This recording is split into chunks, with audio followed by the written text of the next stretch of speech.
சனாதன தர்மம் அடிப்படையில் எந்த கிழமை மற்றும் எந்த திதிகளில் தலை முடி வெட்ட மற்றும் முகசவரம் செய்ய வேண்டும் என்று பார்ப்போம்.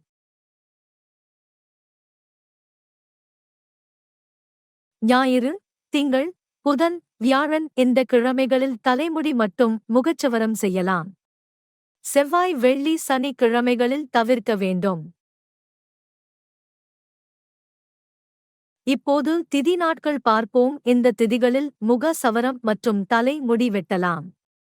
துவிதியே, திரிதியே, தசமி, ஏகாதசி, பஞ்சமி மற்றும் சப்தமி.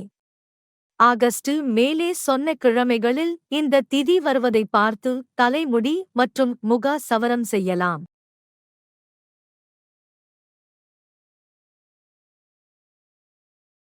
மற்ற திதிகள் தவிர்க்கவும் மற்றும் பகலில்தான் முக சவரம் மற்றும் தலை முடி வெட்ட வேண்டும். இரவு தவிர்க்கவும். இதுதான் சனாதன தர்மம் அடிப்படையில் தலை முடி வெட்ட மற்றும் முக சவரம் செய்யும் சட்ட முறையாகும்.